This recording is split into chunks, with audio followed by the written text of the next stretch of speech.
ഗോവയിലെ ഏറ്റവും പഴക്കമേറിയതും അറിയപ്പെടുന്നതുമായ ക്ഷേത്രങ്ങളിൽ ഒന്നാണ് ശ്രീ ചന്ദ്രേശ്വർ ഭൂതനാഥ ക്ഷേത്രം. ശിവന് സമർപ്പിച്ചിരിക്കുന്നു. ചന്ദ്രേശ്വർ ശിവന്റെ അവതാരമാണെന്നും ചന്ദ്രന്റെ നാഥനായി ആരാധിക്കപ്പെടുന്നുവെന്നും പ്രസ്താവിക്കുന്നു. 1500 വർഷത്തിലേറെ പഴക്കമുള്ളതാണ് ഈ ക്ഷേത്രം. എല്ലാ തിങ്കളാഴ്ചയും ദേവന്റെ പല്ലക്കിൻ ഘോഷയാത്ര നടക്കുന്നു. തുടർന്ന് ആരാധകർക്ക് ഭക്ഷണവും നൽകുന്നു. മാർഗോവിൽ നിന്ന് 14 കിലോമീറ്റർ അകലെ ക്യൂപെമിലേക്കുള്ള റോഡിലാണ് ചന്ദ്രനാഥ് ക്ഷേത്രം എന്നും അറിയപ്പെടുന്ന പുരാതന ചന്ദ്രേശ്വർ ക്ഷേത്രം. പരോഡ് പർവ്വതത്തിലെ ചന്ദ്രനാഥ പർവ്വതത്തിലാണ് ഇത് സ്ഥിതി ചെയ്യുന്നത്. ഒരു പുരാതന സംസ്കൃത ലിഖിതമനുസരിച്ച് ഏകദേശം 2500 വർഷമായി ഈ മാന്ത്രിക സ്ഥലത്ത് ഒരു ക്ഷേത്രം നിലകൊള്ളുന്നു. എന്നിരുന്നാലും ശിവന് സമർപ്പിച്ചിരിക്കുന്ന ഇന്നത്തെ കെട്ടിടം താരതമ്യേന ആധുനികമാണ്. 1600കളുടെ അവസാനത്തിൽ വൈദിക യുഗത്തിന്റെ അടയാളമായ ശ്രീകോവിലിന്റെ ഒരേയൊരു ഭാഗം അതിന്റെ ഗുഹാമുഖമായ ആന്തരിക സങ്കേതം മാത്രമാണ്. ആലിംഗനത്തിന്റെ ബോർഡറിൽ നിന്ന് പൊള്ളയായതാണ്. ഇതിന് ചുറ്റും 17ാം നൂറ്റാണ്ടിലെ സംരക്ഷകർ ഗോവൻ ശൈലിയിലുള്ള ഒരു ഘടന സ്ഥാപിച്ചു. ചുവന്ന ടൈൽ മുറികൾ കൊണ്ട് മൂടിയിരിക്കുന്നു. താഴികക്കുടങ്ങളുള്ള സങ്കേത ഗോപുരവും. 8ാം നൂറ്റാണ്ട് വരെ ഈ പ്രദേശത്തിന്റെ ഭരണാധികാരികളായിരുന്ന ഭോജ രാജവംശവുമായി ബന്ധപ്പെട്ടതാണ് ഈ ക്ഷേത്രം. കൂടാതെ ഭോജയുടെ കുലദൈവമായ ചന്ദ്രേശ്വരനിൽ നിന്നാണ് അവരുടെ തലസ്ഥാനമായ ചന്ദ്രപൂരിന്റെ ഇന്നത്തെ ചന്ദോർ പേര് ലഭിച്ചത്. ഭോജ രാജാക്കന്മാർ നാമധേയ ദേവതയായി കണക്കാക്കിയിരുന്ന ശ്രീ ഭൂതനാഥ് അല്ലെങ്കിൽ ചന്ദ്രേശ്വരാണ് ക്ഷേത്രത്തിന്റെ അധിപൻ. 8ാം നൂറ്റാണ്ടിന്റെ പകുതി വരെ ക്രിസ്ത്യാനികൾക്ക് മുമ്പ് ഭോജ രാജാക്കന്മാർ ദക്ഷിണ ഗോവ ഭരിച്ചു. വാസ്തവത്തിൽ അവർ തങ്ങളുടെ തലസ്ഥാനത്തെ ദേവന്റെ പേരിൽ ചന്ദ്രപൂർ എന്ന് നാമകരണം ചെയ്തു. ഗോവയിലെ ക്യൂപെമിലുള്ള ശ്രീ ചന്ദ്രനാഥ ക്ഷേത്രത്തിൽ പാറയിൽ നിന്ന് കൊത്തിയെടുത്ത ശിവലിംഗം കാണാം. ആശ്ചര്യകരവും അതിശയകരവുമായ വസ്തുത എന്തെന്നാൽ പൗർണമി രാത്രിയിൽ ചന്ദ്രപ്രകാശം വീഴുമ്പോഴെല്ലാം ശിവലിംഗത്തിൽ നിന്ന് വെള്ളം ഒഴുകുന്നു. കൂടാതെ എല്ലാ പൗർണമിയിലും ശിവലിംഗത്തിന് ചന്ദ്രപ്രകാശം ലഭിക്കുന്ന തരത്തിലാണ് ക്ഷേത്രം രൂപകൽപ്പന ചെയ്തിരിക്കുന്നത്. ചരിത്രാതീത കാലഘട്ടത്തിൽ ചന്ദ്രനാഥ് പർവ്വതത്തിൽ ഒരു ഉൽക്കാശില പതിച്ചതായി ശാസ്ത്രജ്ഞർ അഭിപ്രായപ്പെടുന്നു. ചന്ദ്രന്റെ പ്രഭു ചന്ദ്രനാഥ് അല്ലെങ്കിൽ ചന്ദ്രേശ്വർ എന്നാണ് ശിവന്റെ മറ്റൊരു പേര്. തലയിൽ ചന്ദ്രക്കലയുള്ള ഒരു അലങ്കാരമായി നിൽക്കുന്ന അദ്ദേഹത്തിന്റെ ചിത്രം നിങ്ങൾ നിരീക്ഷിച്ചിരിക്കാം. ഇന്ത്യൻ ഐതിഹ്യമനുസരിച്ച് സമുദ്രമന്ഥനം അല്ലെങ്കിൽ ദേവന്മാരും അസുരന്മാരും ചേർന്ന് സമുദ്രം കലർത്തുന്ന വേളയിൽ വിഷത്തിനും യഥാർത്ഥത്തിൽ അമർത്യതയുടെ അമൃതിനും പുറമെ നിരവധി രത്നങ്ങൾ ഉയർന്നുവന്നു. ഈ രത്നങ്ങൾ ഇരുവിഭാഗങ്ങൾക്കുമിടയിൽ വിതരണം ചെയ്തു. ഈ രത്നങ്ങളിലൊന്നാണ് ശിവനെ തന്റെ നാഥനായി സ്വീകരിച്ച് ചന്ദ്രക്കലയിൽ തലയിൽ അലങ്കരിച്ചിരുന്ന ചന്ദ്രൻ. അന്നുമുതൽ ശിവനെ ഈ അതുല്യ നാമത്തിൽ വിളിക്കുന്നു. ആകസ്മികമായി ഗോവയിലെ പുരാതന ഭോജ രാജവംശത്തിന്റെ രക്ഷാധികാരിയായിരുന്നു ചന്ദ്രേശ്വർ. രാജാക്കന്മാർ അവരുടെ തലസ്ഥാന നഗരത്തിന് ചന്ദ്രപൂർ എന്ന് പേരിട്ടു. പോർച്ചുഗീസ് ഭരണത്തിന് ശേഷം സാൽസെറ്റ് താലൂക്കിലെ ഈ നഗരം ചന്ദോർ എന്നറിയപ്പെട്ടു. ക്യൂപെമിലെ പരോഡയിലെ ഈ സൈറ്റിൽ നിന്ന് ഏകദേശം 10 കിലോമീറ്റർ അകലെയാണ് ഇത്. അതിനാൽ ഭോജരാജാക്കന്മാരുടെ ഭരണകാലത്ത് ക്ഷേത്രത്തിന്റെ പ്രായം 1500 വർഷമോ അതിൽ കൂടുതലോ ആണെന്ന് കരുതപ്പെടുന്നു. പുരാതനവും ചരിത്രപരവുമായ ക്ഷേത്രം. അതിന്റെ ആധുനിക പ്രവേശന കവാടത്തിൽ സമുദ്രമന്ഥനം ചിത്രീകരിക്കുന്ന ഒരു ശില്പചിത്രമുണ്ട്. ഈ പ്രധാന ക്ഷേത്രത്തിനോട് ചേർന്നുള്ള ഒരു ബലിപീഠം ഭൂതനാഥനു സമർപ്പിച്ചിരിക്കുന്നു. ഇത് അക്ഷരാർത്ഥത്തിൽ പ്രേതങ്ങളുടെ പ്രഭു എന്ന് വിവർത്തനം ചെയ്യപ്പെടുന്നു.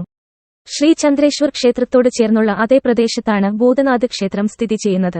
ഈ രണ്ട് നിർമ്മിതികളും ചന്ദ്രേശ്വരന്റെ മുഖ്യ കമാൻഡറായി കണക്കാക്കപ്പെടുന്ന ഭൂതനാഥിന്റെ പ്രതിമയെ അഭിമുഖീകരിക്കുന്ന തരത്തിലാണ് സ്ഥിതി ചെയ്യുന്നത് എന്നത് ശ്രദ്ധേയമാണ്. ക്ഷേത്രത്തിന്റെ പ്രധാന ഹാളിൽ പുരാണങ്ങളിൽ നിന്നുള്ള പുരാതന മതപരമായ സംഭവങ്ങൾ ചിത്രീകരിക്കുന്ന മനോഹരമായ കൊത്തുപണികളുണ്ട്. ചന്ദ്രേശ്വരന്റെ പ്രധാന ലിംഗത്തിന് ചുറ്റും ഗണേശൻ, നവദുർഗ, വിഷ്ണു, മഹാലക്ഷ്മി തുടങ്ങിയ ദേവതകളുണ്ട്.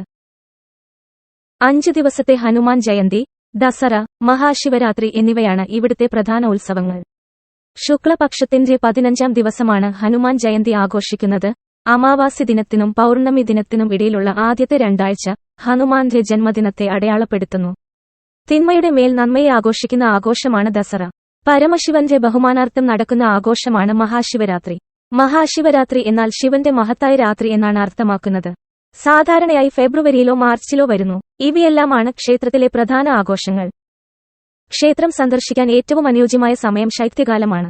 സന്ദർശിക്കാൻ ഏറ്റവും അനുയോജ്യമായ മാസങ്ങൾ സെപ്റ്റംബർ മുതൽ ഫെബ്രുവരി വരെയാണ്.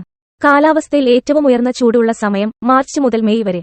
ശരാശരി പകൽ സമയത്ത് 35 ഡിഗ്രി സെൽഷ്യസും രാത്രിയിൽ 24 ഡിഗ്രി സെൽഷ്യസുമാണ്.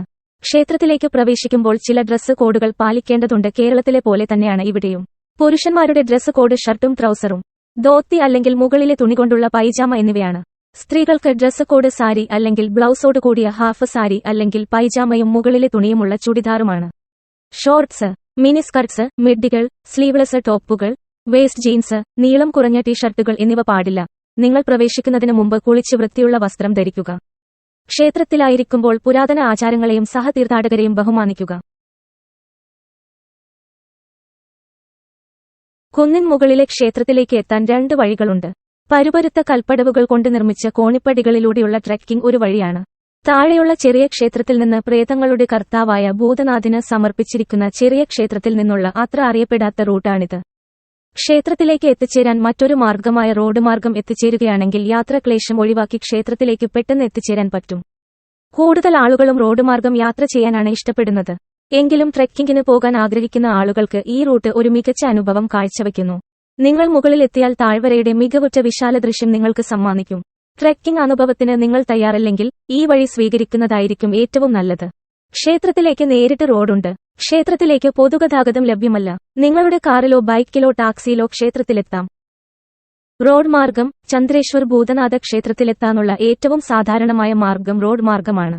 പ്രാദേശിക റോഡുകളാൽ നന്നായി ബന്ധിപ്പിച്ചിരിക്കുന്ന ഇത് സ്വകാര്യ കാറുകൾ, ടാക്സികൾ അല്ലെങ്കിൽ വാടക വാഹനങ്ങൾ എന്നിവയിലൂടെ ആക്സസ് ചെയ്യാൻ കഴിയും. ദക്ഷിണ ഗോവയിലെ പ്രധാന നഗരമായ മർഗോവിൽ നിന്ന് ഏകദേശം 35 കിലോമീറ്റർ അകലെയാണ് ഈ ക്ഷേത്രം സ്ഥിതി ചെയ്യുന്നത്. ഗതാഗത സാഹചര്യങ്ങളെ ആശ്രയിച്ച് യാത്രയ്ക്ക് ഏകദേശം 1 മണിക്കൂർ എടുക്കും. ട്രെയിൻ മാർഗം. നിങ്ങൾ ട്രെയിനിൽ യാത്ര ചെയ്യാൻ ആഗ്രഹിക്കുന്നുവെങ്കിൽ നിങ്ങൾക്ക് അടുത്തുള്ള റെയിൽവേ സ്റ്റേഷനിലേക്ക് ട്രെയിൻ പിടിക്കാം. അത് മഡ്ഗാവ് മർഗോവ് റെയിൽവേ സ്റ്റേഷനാണ്. അവിടെ നിന്ന് ക്യുപെമിലെ ചന്ദ്രേശ്വർ ഭൂതനാഥ് ക്ഷേത്രത്തിലെത്താൻ നിങ്ങൾക്ക് ഒരു ടാക്സി വാടകയ്ക്കെടുക്കാം അല്ലെങ്കിൽ ലോക്കൽ ബസ്സിൽ എത്തിച്ചേരാം. ബസ് വഴി. സർക്കാർ നടത്തുന്ന ബസ്സുകളും സ്വകാര്യ ബസ്സുകളും ക്യുപെമിലേക്കും തിരിച്ചും സർവീസ് നടത്തുന്നു. ഇത് ക്ഷേത്രത്തിലെത്താനുള്ള മറ്റൊരു സൗകര്യപ്രദമായ മാർഗമാക്കി മാറ്റുന്നു. നിങ്ങൾക്ക് ഗോവയുടെ വിവിധ ഭാഗങ്ങളിൽ നിന്ന് ക്യുപെമിലേക്ക് ബസ്സിൽ പോകാം. തുടർന്ന് ഒരു ടാക്സി വാടകയ്ക്കെടുക്കുകയോ പ്രാദേശിക ഓട്ടോറിക്ഷയിൽ ക്ഷേത്രത്തിലെത്തുകയോ ചെയ്യാം. വിമാനമാർഗം. നിങ്ങൾ ദൂരെയുള്ള സ്ഥലത്തു നിന്നാണ് യാത്ര ചെയ്യുന്നതെങ്കിൽ ചന്ദ്രേശ്വർ ഭൂതനാഥ ക്ഷേത്രത്തിന് ഏറ്റവും അടുത്തുള്ള വിമാനത്താവളം ദബോലിം വിമാനത്താവളമാണ്. ഗോവ അന്താരാഷ്ട്ര വിമാനത്താവളം. വിമാനത്താവളത്തിൽ നിന്ന് നിങ്ങൾക്ക് ഒരു ടാക്സി വാടകയ്ക്കെടുക്കുകയോ ബസ്സിലോ ക്യുപെമിലെ ക്ഷേത്രത്തിലെത്താം. ക്ഷേത്രം രാവിലെ 8 മണി മുതൽ രാത്രി 8 മണി വരെ തുറന്നിരിക്കും.